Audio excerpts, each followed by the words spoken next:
BJP వాళ్ళు వితండవాదం చేస్తున్నారు. శాసనసభలో చర్చ జరిగినప్పుడు బీజేపీ, బీఆర్ఎస్, ఎంఐఎం, సిపిఐ కూడా ఏకగ్రీవ తీర్మానానికి మద్దతు ఇచ్చారు.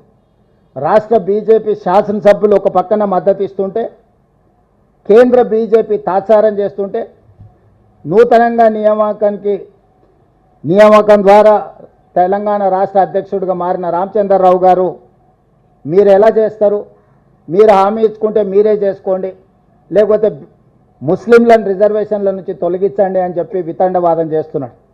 ఇవాళ బీజేపీకి ఒక రాజ్యాంగం, కాంగ్రెస్ పార్టీకి ఇంకొక రాజ్యాంగం లేదు. డాక్టర్ బాబాసాహెబ్ అంబేద్కర్ గారు ఇచ్చిన రాజ్యాంగం దేశ ప్రజలందరికీ ఒక్కటే. ఆ రాజ్యాంగానికి లోబడే ఈరోజు రిజర్వేషన్లు పెంచాలి అని అంటున్నాం. అదేవిధంగా భారతీయ జనతా పార్టీ తెలంగాణ రాష్ట్రానికి సంబంధించిన కిషన్ రెడ్డి నుంచి మొదలు పెడితే బండి సంజయ్ వరకు కేంద్ర మంత్రులుగా పనిచేస్తూ ముస్లిం రిజర్వేషన్లను మేము ఒప్పుకోము, తెలంగాణ రాష్ట్ర ప్రభుత్వం ముస్లింలను తొలగించే రిజర్వేషన్లను ప్రతిపాదిస్తే మేము మద్దతు ఇస్తామంటున్నా అని అంటున్నారు. వాళ్ళు అసలు వాళ్ళ అవగాహన ఉండి మాట్లాడుతున్నారో అవగాహన లేకుండా మాట్లాడుతున్నారో నాకు తెలీదు. కానీ నేను సూటిగా కిషన్ రెడ్డి గారిని, బండి సంజయ్ గారిని నేను ప్రశ్నిస్తున్నా. నరేంద్ర మోడీ గారు జన్మించిన రాష్ట్రం గుజరాత్, నరేంద్ర మోడీ గారు ప్రాతినిధ్యం వహిస్తున్న రాష్ట్రం మహారాష్ట్ర. భారతీయ జనతా పార్టీకి మూలాలలో ఉన్న సిద్ధాంతకర్తలైన ఆర్ఎస్ఎస్ కేంద్ర కార్యాలయం మహారాష్ట్రలో ఉంది. ఈరోజు గుజరాత్లో, ఉత్తరప్రదేశ్లో, మహారాష్ట్రలో 40-50 సంవత్సరాల నుంచి ముస్లిం రిజర్వేషన్లు అమలు జరుగుతున్నాయి. నిజంగానే మీరు ముస్లిం రిజర్వేషన్లను తొలగించాలి అని అంటే, తొలగించే ధైర్యం, చిత్తశుద్ధి మీకుంటే గుజరాత్ నరేంద్ర మోడీ పుట్టిన రాష్ట్రంలో ముస్లిం రిజర్వేషన్లు తొలగించండి. ఈ దేశ ప్రధానమంత్రిగా, పార్లమెంట్ సభ్యుడిగా ప్రాతినిధ్యం వహిస్తున్న ఉత్తరప్రదేశ్లో మీరు ముస్లిం రిజర్వేషన్లను తొలగించండి. మీ ఆర్ఎస్ఎస్ కేంద్ర కార్యాలయం మహారాష్ట్రలో మీరు ముస్లిం రిజర్వేషన్లను తొలగించి అప్పుడు తెలంగాణ రాష్ట్ర ప్రభుత్వానికి మీరు సూచన చేయండి.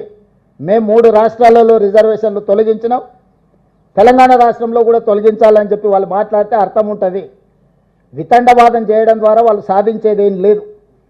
ఇది ముస్లిం రిజర్వేషన్లను అడ్డుకోవడానికి చేస్తున్న కుట్రగానే మేము భావిస్తున్నాం తప్ప ఇంకొకటి కాదు. నిజంగానే భారతీయ జనతా పార్టీ అమిత్ షా గారు ఒక మాట చెప్పారు, కొన్ని దశాబ్దాల క్రితం నుంచే మేము ముస్లిం రిజర్వేషన్లు అమలు చేస్తున్నాం గుజరాత్లోని ఒక ఇంటర్వ్యూలో. మరి ముస్లిం రిజర్వేషన్లు అమలు చేస్తున్నాం, భవిష్యత్తులో మేము అమలు చేస్తామని చెప్పిన అమిత్ షా గారిని భారతీయ జనతా పార్టీ నుంచి సస్పెండ్ చేస్తారా? కాబట్టి ప్రజల్ని తప్పుదోవ పట్టించి ఒక భావోద్వేగాలను రెచ్చగొట్టి రాజకీయ ప్రయోజనం పొందాలని ఎవరినో ఒకరిని, ఒక వర్గాన్ని అడ్డం పెట్టి వాళ్ళని సాకుగా చూపించి రిజర్వేషన్లు అడ్డుకోవాలనే ప్రయత్నము ఈరోజు భారతీయ జనతా పార్టీ చేయదలుచుకుంటే ప్రజలు తెలంగాణ రాష్ట్రం నుంచి పూర్తిగా తూర్చిపెట్టేస్తారు బీజేపీ పార్టీని.